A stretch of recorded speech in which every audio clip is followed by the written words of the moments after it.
계속해서 저희 창세기 공부하도록 하겠습니다. 오늘은 저희가 창세기 20장을 통해서 이방인이 어떻게 구원받는지를 살펴보려고 합니다. 잠깐 먼저 기도하겠습니다. 하나님 아버지, 주님께서 저희들에게 주신 말씀으로 인해서 감사드립니다. 이 말씀이 먼저 저희를 변화시키고 또 변화된 저희가 또 주님께 영광을 돌리게 되기를 원합니다. 예수님의 이름으로 기도드렸습니다. 아멘. 흔히 구약 시대를 이제 율법 시대라고 부르고요, 신약 시대를 은혜 시대라고 부르기도 하죠. 하지만 이것은 성경적인 어떤 정확한 구분은 아닙니다. 구약 시대에도 율법은 오직 이스라엘 민족만 받았었죠. 구약 시대의 이스라엘 민족을 제외한 그 누구도 율법을 받은 적이 없습니다. 구약 시대도 율법을 지키고 행하라는 명령은 오직 이스라엘 백성만 받은 것이었죠. 또 율법은 여호와 하나님과 이스라엘 민족 사이의 언약입니다.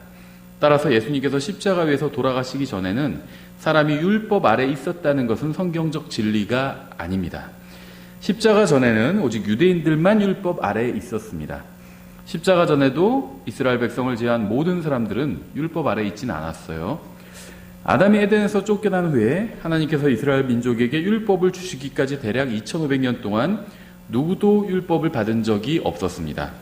따라서 구약시대에는 사람이 율법 아래에 있었고 신약시대는 은혜 아래에 있었다는 말은 성경적 교리와는 전혀 관계가 없는 말이죠. 이러한 사실은 구약 성경의 구원을 이해하는데 굉장히 중요한데요. 사람들은 흔히 복음을 들어보지 못한 사람들은 어떻게 되느냐, 이런 질문을 합니다. 성경은 신구약 모두에서 성경을 한 번도 읽어본 적이 없고 복음도 들어본 적이 없는 사람이 어떻게 되는지에 관해서 명백하게 예를 들어서 보여주고 있는데요. 이번 시간에는 율법을 받은 적도 없고 복음을 들어본 적도 없는 사람이 어떻게 되는지 신약과 구약을 통해서 저희가 살펴보려고 합니다. 구약 성경은 유대인이 아닌 모든 사람을 이방인이라고 부릅니다. 아비멜렉은 선한 이방인이었어요. 그는 사라가 미혼 여성이라고 생각했습니다. 그는 그녀에게 매력을 느꼈고요, 아내로 삼아야겠다고 생각을 했습니다. 사라도 순순히 따라왔죠. 이 아비멜렉의 행동에는요, 잘못된 점이 하나도 없었습니다. 문제는 사라가 사실 유부녀였고요, 아비멜렉은 그 사실을 전혀 모르고 있었다는 것이었죠. 우리는 아비멜렉을 통해서 율법도 없고 성경도 없고 또 아브라함이 받은 계시도 받지 못한 이방인을 하나님께서 어떻게 다루시는지 배울 수가 있습니다. 먼저 3절에 보시면, 창세기 20장 3절에 그러나 밤에 하나님께서 꿈에 아비멜렉에게 가셔서 그에게 이르시되 보라, 내가 데려온 여인으로 인해 너는 죽은 자가 되었나니 그 여인은 한 남자의 아내이니라 하시니라. 성경은 하나님께서 아비멜렉에게 가셔서라고 말씀하고 있어요. 에덴 동산에서 아담이 죄를 지었을 때 아담은 하나님께 나아가지 않았습니다. 하나님께서 아담을 찾아오셨죠. 대홍수가 일어날 때도 노아가 방주를 만들자고 하나님께 먼저 제안한 것이 아니었죠. 하나님께서 노아에게 나타나셔서 방주에 대한 계획을 계시해 주셨습니다. 창세기부터 계시록까지 성경은 일관되게 하나님께서 누구도 멸망하는 것을 원하지 않는다는 사실을 증언하고 있어요. 예수님께서는 사람의 아들은 사람들의 생명을 멸하러 오지 아니하고 구원하러 왔느니라, 이렇게 말씀하셨죠. 하나님께서는 항상 사람을 구원하려고 적극적으로 행동하셨습니다. 우리는 다른 사람도 구원받기를 원합니다. 하지만 다른 사람을 구원하기 위해서 내 자식을 희생시켜야 된다면 누가 기꺼이 자기 자식을 죽이라고 할 수 있을까요? 죄인을 진정으로 사랑하신 분이 있다면 바로 하나님이에요. 인간이 지옥에 가지 않기를 간절히 바라는 분이 있다면 바로 하나님입니다. 성경을 보면 하나님께서 항상 진리를 찾는 사람을 찾고 계십니다. 하나님은 바른 마음을 가진 사람을 찾고 계세요. 주님은 항상 참고 선한 행위를 하면서 영광과 존귀를 구하는 사람을 찾고 계십니다. 이 마케도니아의 복음이 이르기 전에 사도 바울은 환상을 보게 되었죠. 환상 중에 마케도니아 사람 하나가 나타나서 자신들을 좀 도와달라고 했습니다. 사도행전 16장 9절에 기록되어 있죠. 주님께서 사도 바울에게 그 환상을 보여주신 이유가 무엇일까요? 이 마케도니아라는 곳에 참고 선을 행하며 영광과 존귀를 구하고 하나님을 찾는 사람이 있었기 때문이었던 거예요. 주님께서는 그에게 영원한 생명을 갚아주시기 위해서 사도 바울을 보내려고 하셨던 겁니다. 고넬료의 경우도 마찬가지였죠. 고넬료 선한 사람이었지만 구원받지 못했습니다. 고넬료는 신실한 사람이었지만 여전히 구원받지 못한 이방인일 뿐이었어요. 하나님께서는 천사를 베드로에게 보내셔서 베드로가 고넬료에게 가서 진리를 알려주도록 하셨던 거죠. 바울을 마케도니아로 보내셨던 것과 정확히 같은 방법을 사용하셨다는 거예요. 이 세상에는 하나님을 찾고 싶어도 찾을 수 없다고 하는 사람들이 있습니다. 그들은 말로는 하나님을 만나고 싶다고 하지만 실제로 그분을 찾지는 않아요. 하나님을 보고 싶다고 하지만 보려고 하지도 않습니다. 자기 손가락으로 귀를 막고요. 하나님의 말씀이 들리지 않는다고 할 뿐이에요. 하지만 이 세상에는 그런 사람만 있는 것은 아니죠. 순수한 마음으로 하나님을 찾는 사람들도 있습니다. 진실한 마음으로 진리를 알고 싶어하는 사람들도 있습니다. 지금까지 순수한 마음으로 진리를 알고자 하는 사람 중에 누구도 주님을 만나지 못하고 죽은 사람은 없어요. 하나님께서는 그런 사람은 반드시 만나주시고 또 진리를 알려주시기 때문입니다. 우리가 기억해야 될 첫 번째 사실은요, 하나님께서 꿈을 통해서 아비멜렉을 만나주셨다는 것이었죠. 그러니까 아비멜렉을 꿈을 통해서 만나주셨다는 건데요. 이게 우리가 기억해야 될 첫 번째 사실입니다. 3절, 그러나 밤에 하나님께서 꿈에 아비멜렉에게 가셔서 그에게 이르시되 보라, 내가 데려온 여인으로 인해 너는 죽은 자가 되었나니 그 여인은 한 남자의 아내이니라 하시니라. 하나님께서는 마음이 순수하고 진실한 사람에게 오셨을 때 하신 이 첫 번째 말씀은요, 난 너를 사랑한단다 이런 것이 아니었고요, 넌 참으로 선한 사람이니까 함께 잘 지내보자 이런 말씀을 하신 것도 아니었습니다. 순수하게 하나님을 찾는 사람에게 주님께서 나타나셔서 하신 첫 번째 말씀은요, 그가 죄인이라는 사실이었어요. 참고 선을 행하며 영광과 존귀를 구하는 자들 앞에 주님께서 나타나시면 그에게 주시는 첫 번째 말씀은 그가 죄인이라는 사실을 알려주는 그런 말씀이었습니다. 아직 구원받지도 않은 사람에게 하나님께서 나타나셔서 너를 사랑한단다 이런 말을 한다면 그에게 나타난 것은 하나님이 아니라 마귀입니다. 아담이 타락한 이후에 하나님께서 아담에게 나타나셔서 주신 첫 번째 말씀도 그가 죄인이라는 사실을 알려주는 것이었어요. 그래서 주님께서는 침례인 요한을 통해서 선포하신 말씀도 회개하라는 것이었죠. 예수님께서 사역을 시작하시면서 선포하신 첫 마디도 회개하라는 것이었습니다. 하나님께서는 어느 곳에 있는 누구라도 회개해야 한다고 말씀하셨죠. 오순절 후에 베드로도 회개하라는 말로 설교를 시작했어요. 순수한 마음으로 진리를 알고자 하는 사람에게 하나님께서 계시해 주시는 첫 번째 진리는요, 그가 회개하라는 사실입니다. 로마서 3장 23절 이렇게 되어 있죠. 모든 사람이 죄를 지어 하나님의 영광에 이르지 못하더니. 성경이 말씀하시는 것처럼 정말로 모든 사람이 죄를 지어서 하나님 앞에서 죄인이라면 하나님께서 주님을 찾는 사람에게 나타나셔서 하실 첫 마디가 무엇일까요? 정말 반갑다, 잘 지내보자 이런 말씀을 하실까요? 아니에요. 그가 죄인이라는 사실을 알려주실 겁니다. 죄인한테 나타나서 죄인이라는 사실부터 알려줘야죠. 그래서 주님께서는 아비멜렉에게 나타나셔서 그가 죽은 자가 되었다 이렇게 말씀하신 겁니다. 고린도서 15장 3절부터 4절에 복음이 나와 있죠. 내가 또한 받은 것은 무엇보다 먼저 너에게 전하였노니 그것은 곧 성경 기록대로 그리스도께서 우리의 죄들로 인하여 죽으시고 묻히셨다가 성경 기록대로 셋째 날에 다시 살아나시고. 복음은 그리스도께서 우리의 죄들로 인하여 죽으셨다는 말씀으로 시작을 합니다. 자신이 죄인이라는 사실을 인정하지 않으면 누구도 구원받을 수 없기 때문이에요. 다시 창세기 20장으로 돌아가서 4절에 그러나 아비멜렉이 그녀에게 가까이 가지 아니하였으므로 그가 이르되 주여 주께서 의로운 민족도 죽이려 하시나이까.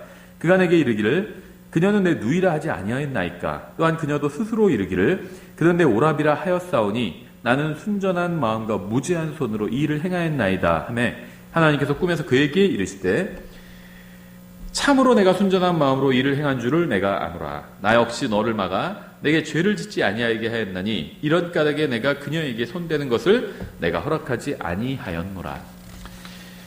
하나님께서는 아비멜렉이 단순히 아브라함의 가족에게 죄를 지었다고 하지 않으시고요, 하나님께 죄를 지었다는 점을 분명하게 알려주셨습니다. 아비멜렉이 단순히 사라에게 죄를 지은 것이 아니라 주님께 죄를 지었다고 정확히 알려주셨어요. 아비멜렉은 이때까지 하나님을 만난 적도 없었고요, 하나님에 대해서 정확하게 알지도 못했습니다. 아비멜렉은 하나님과 개인적인 교제를 나눠본 적도 없었습니다. 그런 아비멜렉에게 주님께서 나타나셔서 알려주신 첫 번째 사실은요, 그가 죄인이라는 것이었고요, 두 번째 사실은 그가 주님께 죄를 지었다는 사실이었습니다. 율법 이전이나 율법 아래에서나 율법 이후에나 율법 안에서나 율법 밖에서나 어디에서도 우리가 죄를 지을 때 그것은 하나님을 대적하여 죄를 지은 거예요. 사람들은 아무에게도 피해가 가지 않으면 죄가 아니라고 생각합니다. 어느 사람도 상처를 받지 않았다 해도요, 하나님 앞에서는 충분히 죄가 될 수가 있습니다. 왜냐하면 모든 죄는 하나님을 대적해서 짓는 것이기 때문이에요. 탕자도 자신이 아버지께 죄를 짓고 하늘을 거역하여 하나님께 죄를 지었다는 사실을 고백했습니다. 그래서 탕자는 먼저 하나님께 회개하고 후에 아버지께 가서 용서를 구했어요. 사도 바울은 우리가 전하는 복음이 하나님께 회개하고 예수 그리스도를 믿는 것이라고 사도행전 20장 21절에서 선포했죠. 먼저 하나님께 회개해야 합니다. 그리고 나서 예수님을 믿어야 구원받을 수 있습니다. 예수님은 믿지만 하나님 앞에서 회개하지 않았다면 성경적 의미의 구원을 받은 것이 아닙니다. 율법 이전이나 이후나 아래에서나 언제 어디서나 먼저 회개하지 않으면 누구도 구원받을 수 없어요. 자신이 하나님 앞에서 죄인이라는 사실을 인정하지 않으면 죄 용서를 선포하는 복음은 더 이상 복음이 아니기 때문입니다. 하나님께서는 이 아비멜렉에게 그가 죽은 자가 되었다고 하셨지만 그를 아직 죽이지는 않으셨습니다. 왜 주님께서는 그가 죄를 지었을 때 즉시 죽이지 않으셨을까요? 4절에 그러나 아비멜렉이 그녀에게 가까이 가지 아니하였으므로 그가 이르되 주여 주께서 의로운 민족도 죽이려 하시나이까. 아비멜렉은 하나님께서 나타나셨을 때 하나님을 주님으로 받아들였습니다. 로마서 10장 13절에 누구든지 주의 이름을 부르는 자는 구원을 받으리라 이렇게 말씀하고 있죠. 사람이 어떻게 구원받죠? 너희가 믿음을 통해 은혜로 구원을 받았나니 그것은 너희 자신에게서 난 것이 아니라 하나님의 선물이니라.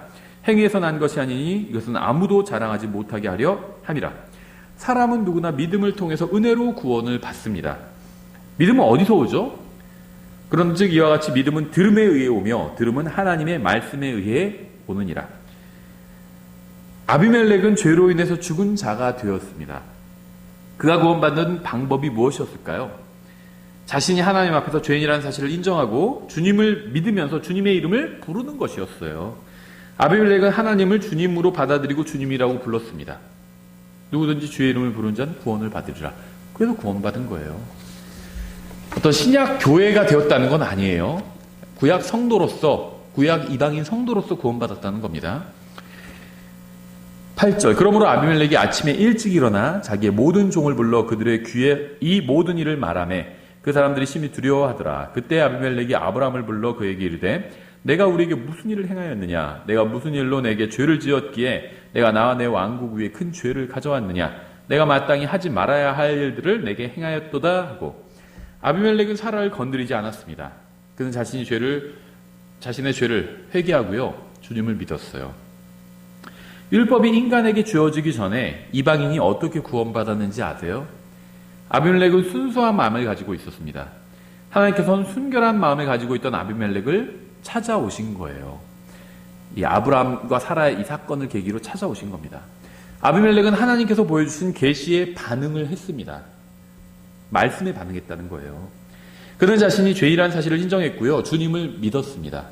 그래서 결국 그는 구약시대에 구원받은 이방인이 되었습니다. 순수하고 깨끗한 마음을 가지고 있는 사람은 어떻게 되는지 아세요? 어떻게 하는지 아세요? 깨끗한 마음을 가진 사람은 하나님께서 자신에게 보여주신 계시의 말씀을 믿음으로 받아들여요. 말씀을 믿은 사람은 말씀을 두려워하며 말씀에 반응합니다. 하나님께서는 믿음으로 말씀을 받아들이는 사람의 혼을 구원해 주십니다. 우리는 성경을 통해서 아비멜렉보다 많은 계시를 받았습니다. 그렇죠. 아비멜렉이 알고 있던 진리보다 우리가 알고 있는 진리가 훨씬 많다는 거예요. 우리는 성경을 가지고 있기 때문에. 아비멜렉은 현대의 그리스도인들과 비교하면 굉장히 적은 양의 계시를 받았지만 그가 받은 말씀만으로도 혼의 구원에 이르기에는 충분했습니다. 창조자 하나님을 알고 자신이 하나님 앞에서 죄인이란 걸 알고 그 하나님께 용서를 구해야 되는 걸 다 알고 있었잖아요. 그러면 구약시대엔 구원받을 수 있거든요. 로마서 1장으로 가보면요. 14절에 이렇게 되어 있어요. 이방인의 구원에 대해서 말씀하고 있거든요. 1장 14절에 나는 그리스인이나 바바리인이나 지혜 있는 자나 지혜 없는 자에게 다 빚진 자니라. 그러므로 내 안에 있는 분량대로 나는 또한 로마에 있는 너희에게 복음을 선포할 준비가 되어 있노라. 내가 그리스도의 복음을 부끄러워하지 아니하노니 이는 그 복음이 믿는 모든 자를 구원에 이르게 하는 하나님의 권능이기 때문이라. 먼저는 유대인에게요 또한 그리스인에게로다. 복음에는 하나님의 의가 믿음에서 믿음까지 계시되어 있나니 이것은 기록된 바 의인은 믿음으로 살리라 함과 같으니라. 하나님께서는 인간에게 믿음을 요구하십니다. 믿음이란 항상 하나님께서 계시해 주신 말씀을 믿는 거예요. 18절 하나님의 진노가 불의 안에서 진리를 붙잡아 두는 사람들의 모든 경건치 아니한 것과 불의를 대적하여 하늘로부터 계시되었나니 이는 하나님을 알 만한 것이 그들 속에 분명히 드러나 있기 때문이라. 하나님께서 그것을 그들에게 보이셨느니라. 여기서 말하는 그들은요, 14절부터의 문맥을 보면 유대인과 이방인을 포함하는 모든 사람입니다. 하나님께서는 이방인들에게도 진리를 계시해 주셨어요. 요한복음 1장 6절 이렇게 되어 있습니다. 로마서와 같은 진리를 다른 식으로 표현하고 있는 건데요. 하나님께서 보내신 사람이 있었는데 그의 이름은 요한이더라. 바로 그가 증언하러 왔으니 이것은 그 빛에 대해 증언하여 모든 사람이 자기를 통해 믿게 하려 함이라. 그는 그 빛이 아니요 그 빛에 대해 증언하도록 보내어진 자더라. 그 빛은 참 빛으로 세상에 들어오는 모든 사람을 비추느니라. 이 세상에 있는 모든 사람은요, 어느 정도 하나님을 알 수 있도록 하는 진리를 하나님께로부터 계시로 받았습니다.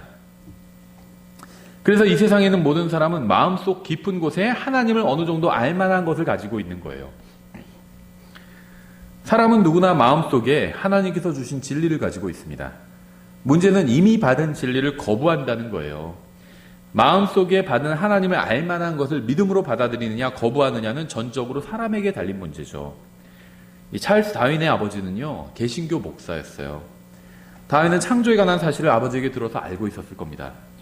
진리가 그의 마음과 손안에 있었던 거예요. 하지만 그는 진리를 거부했습니다. 그가 창조에 관한 말씀을 몰라서 진화론을 주장한 것이 아니었다는 겁니다. 창조에 대해 알지만 거부한 거예요. 인간이 마음속으로 알고 있는, 알 수 있는 진리는 무엇일까요? 그분의 보이지 아니하는 것들, 곧 그분의 영원하신 권능과 신격은 세상의 창조 이후로 분명히 보이며 만들어진 것들을 통해 깨달아 알 수 있나니 그러므로 그들이 변명할 수 없느니라. 이 세상에 있는 모든 사람은 하나님의 영원하신 권능과 신격에 대한 정보를 하나님께로부터 받았습니다. 하나님이 계세요. 그분은 영원하신 분입니다. 그분은 무한한 권능을 가지고 계십니다. 이 세상에 있는 모든 사람은 이러한 사실을 알고 있습니다. 하나님께서 인간의 마음속에 계시해 주셨기 때문이에요. 인간이 이러한 진리를 거부하는 이유는요, 교육을 통해서 잘못된 정보를 얻어서 하나님께서 주신 진리를 부인하고 있는 겁니다. 하지만 머리를 통해서 거부하는 진리를 마음속에선 여전히 알고 있어요, 인간은. 하나님께서는 인간이 태어날 때부터 마음속에 진리를 넣어주셨기 때문입니다. 따라서 우리가 구원받지 않은 사람에게 복음을 전할 때 우리는 하나님의 존재와 영원하신 권능과 신격에 관한 부분에서부터 시작해야 합니다. 그의 마음속에서는 이러한 진리를 이미 알고 있기 때문이에요. 사람들이 이미 마음속에 가지고 있는 계시가 복음의 문을 열어주는 열쇠가 될 수가 있습니다. 다시 1장 21절로 와서 그들이 하나님을 알되 그분을 하나님으로 영화롭게 하지도 아니하고 감사하지도 아니하며 오히려 자기들의 상상 속에서 허망해지고 또 그들의 어리석은 마음이 어두워졌나니. 하나님께서는요, 사람이 태어나는 순간부터 그의 마음속에 진리의 빛을 비춰주십니다. 근데 사람이 그 빛을 거부하고 어둠을 선택해서 죄를 지으면요, 하나님께서는 인간의 선택에 반응해서 진리의 불을 딱 꺼버리시는 거예요. 주님께서 주신 진리의 빛에 반응해서 계시를 받아들이면 주님께서는 더 밝은 빛과 더 큰 진리인 예수 그리스도께로 인도해 주십니다. 22절 그들은 스스로 지혜롭다고 선언하나 어리석은 자가 되어 썩지 아니할 하나님의 영광을 썩을 사람이나 새나 네 발 달린 짐승이나 뛰어다니는 것들과 같은 형상으로 바꾸었느니라. 그러므로 하나님께서도 그들을 그들 마음의 정욕을 통해 부정함에 내주사 그들이 자기들의 몸을 서로 욕되게 하셨으니. 아비멜렉은 순수한 마음을 가지고 있었습니다. 그는 아브라함이 알고 있던 것들을 다 알지는 못했어요. 하지만 그는 자신이 알고 있던 진리의 빛을 따라서 행동을 했습니다. 그래서 하나님께서는요, 이 아비멜렉을 바른 길로 인도해 주셨던 거예요. 로마서 1장에 의하면요, 하나님께서 인간에게 주신 빛을 사람이 거부한다면, 또 그걸 하나님께서 비춰주신 빛을 거부하고 죄를 선택한다면 하나님께서는 그 사람을 그대로 더러운 데로 내버려 두십니다. 하나님께서 인간이 죄를 짓도록 하시는 것이 아니라 그저 인간이 선택한 대로 하도록 내버려 두시는 거예요. 마찬가지로 하나님께서는요, 사람이 예수님을 강제로 믿게 하지는 않으신다는 겁니다. 다만 사람이 예수님을 믿을 수 있도록 인도해 주실 뿐이에요. 하나님께서는 인간의 선택을 존중해 주십니다. 인간이 구원받기를 원하시지만 억지로 구원받게 하지는 않으신다는 거예요. 진리를 받아들인 사람에게는 또 다른 진리, 즉 더 큰 진리로 인도해 주시고요, 구원해 주십니다. 진리를 거부한 사람에게는 더 이상 진리를 보여주지 않고 내버려 두신다는 겁니다. 25절, 그들이 하나님의 진리를 거짓으로 바꾸고 창조자보다 창조물을 더 경배하고 섬겼느니라. 그분은 영원히 찬송받으실 분이시로다. 아멘. 28절, 또한 그들이 자기 지식 속에 하나님 두기를 싫어하며 하나님께서도 그들을 버림받은 생각에 내주사 합당하지 못한 그 일들을 행하게 하셨으니.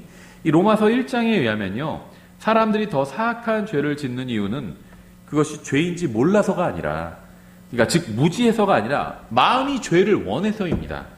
사람들이 죄를 짓는 이유는요, 그것이 죄인지 몰라서가 아니라 하나님께서 마음속에 계시해 주신 진리를 거부했기 때문이에요. 인간은 마음속으로 하나님을 알고 진리도 알고 있지만 원하지 않기 때문에 하나님과 진리를 거부해버렸습니다. 이러한 성경의 증언이 사실이라면 아프리카나 아마존에 있는 이교도들은요, 어떻게 될까요? 그들은 모두 하나님의 영원하신 권능과 신격을 마음속으로 알고 있습니다. 그들이 이미 알고 있는 진리의 빛에 믿음으로 반응하면 하나님께서는 더 큰 진리로 인도해 주실 겁니다. 이러한 진리는 아프리카에 오지나 우리나라의 대도시에서나 모두 그대로 적용되는 법칙이에요. 로마서 2장 1절부터 4절, 그러므로 오 판단하는 사람아, 내가 누구이든 변명할 수 없나니 이는 판단하는 내가 같은 일들을 행함으로 다른 사람을 판단하는 것에서 내 자신을 정죄하기 때문이라. 그러나 그런 일들을 행하는 자들에게 하나님의 심판이 진리대로 되는 것을 우리가 확신하노라. 오 그런 일들 행하는 자들을 판단하고도 같은 일들을 행하는 사람아, 내가 하나님의 심판을 피할 줄로 생각하느냐? 혹은 하나님의 선하심이 너를 인도하여 회개하게 함을 알지 못한 채 내가 그분의 선하심과 관대하심과 오래 참으심의 풍성함을 멸시하느냐? 율법을 받은 유대인들이 율법 없는 이방인들처럼 죄를 지으면 이방인들처럼 심판을 받을 것입니다. 율법이 없는 이방인들이 유대인들처럼 하나님의 말씀을 받아들이면 유대인들이 구원받는 것처럼 그들도 구원받게 될 것입니다. 율법을 받았느냐 받지 못했느냐보다 더 중요한 문제는요, 자신이 받은 계시에 믿음으로 반응했느냐예요. 5절에 다만 내가 내 강팍함과 뉘우치지 아니하는 마음에 따라 진노의 날 곧 하나님의 의로운 심판이 나타나는 그날에 닥칠 진노를 내게 쌓아 올리는도다. 그분께서 각 사람에게 그의 행위대로 갚으시되. 누가 벌을 받을까요? 누가 진노를 받을까요? 누가 지옥에 가게 될까요? 마음을 강팍하게 하고요, 뉘우치지 않는 자들이에요. 우리가 아는 것처럼 성경을 모르는 사람이 지옥에 가는 것이 아니라 자신이 받은 계시를 거부하는 사람이 지옥에 가게 되는 겁니다. 7절 참고 꾸준히 잘 행함으로 영광과 존귀와 죽지 아니함을 구하는 자들에게는 영원한 생명으로 갚으시고, 논쟁하기 좋아하며 진리에 순종하지 아니하고 불의에 순종하는 자들에게는 경노와 진노로 갚으시리라. 성경은 행위가 아닌 믿음으로 구원받는다고 분명하게 말씀하고요, 우리는 그러한 사실을 믿고 있습니다. 우리는 자신의 선한 행위가 아닌 예수 그리스도의 행위를, 예수님께서 십자가 위에서 이루신 일을 믿음으로 구원받았죠. 그런데 로마서 1장에서는요, 참고 꾸준히 잘 행하며 영광과 존귀를 구하는 자들에게 영원한 생명으로 갚으신다고 말씀하고 있어요. 또한 진리에 순종하지 아니하고 불의에 순종하는 자들에게는 경노와 진노로 갚으신다고 말씀하고 있습니다. 10절 선을 행하는 각 사람에게 영광과 존귀와 화평이 있으리니 먼저는 유대인에게요 또한 이방인에게로다. 이는 하나님께서 사람들의 외모를 중시하지 아니하시기 때문이라. 하나님 앞에서는 율법을 받은 유대인이나 율법이 없는 이방인이나 그런 구분은 중요하지 않다는 겁니다.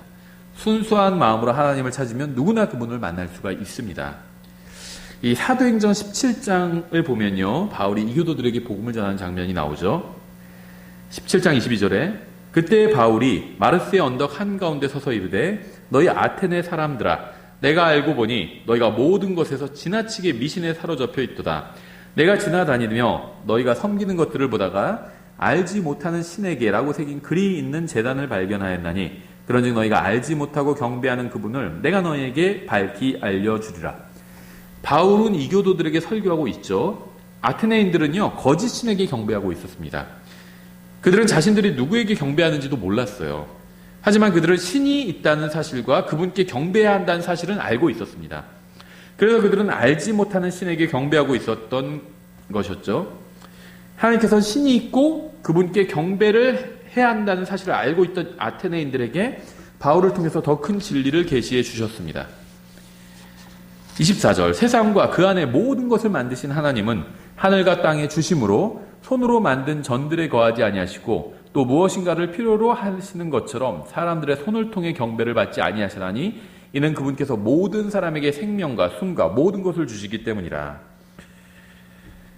바울이 어떤 이야기부터 하고 있는지 아세요?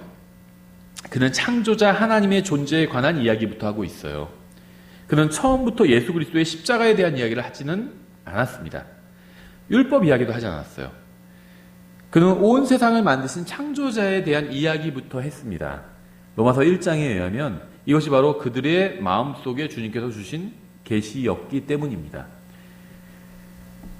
26절, 또 그분께서 사람들의 모든 민족들을 한 피에서 만드사 온 지면에 거하게 하시고 미리 정하신 때야 그들을 위한 거주의 경계를 정하셨으니 이것은 그들이 혹시라도 주를 더듬어 찾다가 발견하면 그분을 구하게 하려 하심이라. 그러나 그분은 우리 각 사람으로부터 멀리 떨어져 있지 아니하니 30절, 하나님께서 이같이 무지하던 때를 눈감아 주셨으나 이제는 모든 곳에서 모든 사람에게 회개하라고 명령하시나니.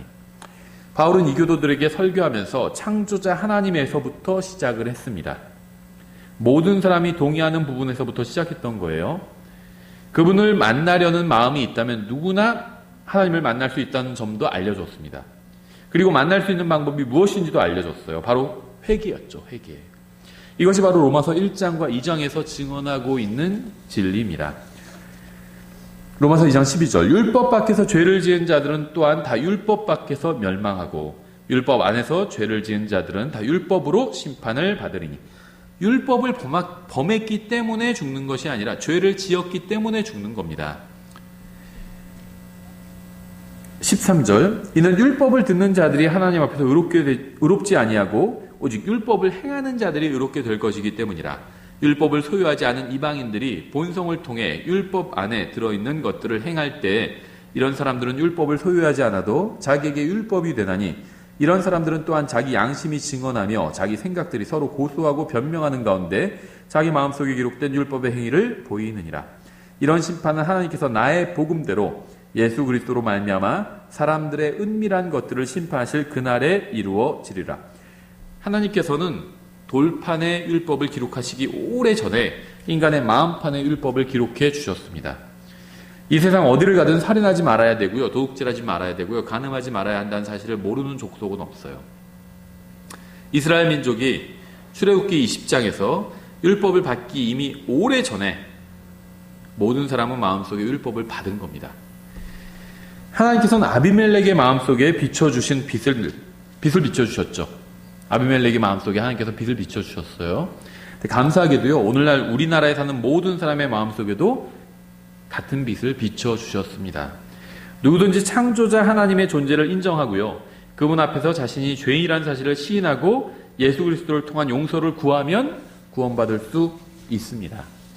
이것이 바로 믿음을 통해 은혜로 구원받는 것이고요, 아비멜렉이 구원받은 방법의 기초이기도 하고요, 동시에 모든 사람이 구원받는 방법이기도 합니다. 하나님의 존재를 인정하고 그분 앞에서 내가 죄인이라는 사실을 인정하고 그다음에 하나님께 용서를 구하는 것, 이게 모든 구원의 기초예요. 신약은 여기 예수 그리스도의 십자가가 더해졌을 뿐이죠. 원하는 사람은 누구든지 구원받을 수 있습니다. 누군가 지옥에 간다면 그 책임을 하나님이 아닌 그 사람에게 그 책임이 있는 거예요. 하나님께서는 예수 그리스도를 통해서 구원의 길을 너무나도 쉽게 해놓으셨기 때문이에요. 이렇게 쉬운 구원의 길을 놓치는 우를 범하지 말아야 됩니다.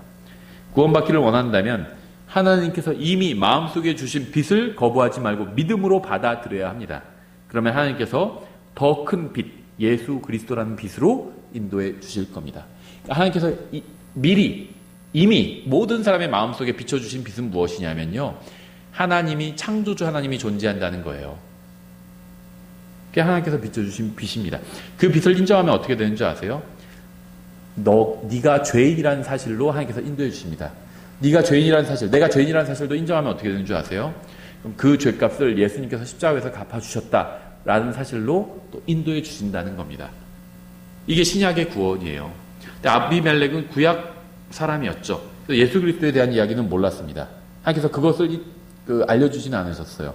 하나님께서는 그래서 아비멜렉은 자기가 죄인이라는 사실을 아는 것까지 하나님께 들었죠. 그래서 아비멜렉이 어떻게 했죠? 죄인이면 어떻게 해야 되죠? 나를 용서해달라고 하나님께 용서를 구한 거예요. 주님의 이름을 부른 겁니다. 그렇죠? 아비멜렉이 용서를 구했는지 어떻게 할까요? 아침에 일찍 일어나서요. 자기가 회개를 했어요. 자기가 잘못한 걸 바로잡으려고 했습니다. 이게 회개예요. 하나님 좀 미안합니다. 이렇게 그래요. 제가 죄 지었어요. 미안합니다. 이렇게 얘기하는 건 회개가 아닙니다. 자기가 잘못한 걸 바로잡았잖아요. 이게 회개예요. 아비멜렉은 하나님 앞에서 회개했습니다. 그리고 주님의 이름을 불렀어요. 그래서 구원해 주신 겁니다. 이게 모든 구원의, 성경이 말하는 구원의 가장 기초를 이루고 있는 부분이라고 보시면 되고, 신약의 구원은 여기 예수님의 십자가가 더해진 것입니다. 오늘 여기까지 보겠습니다.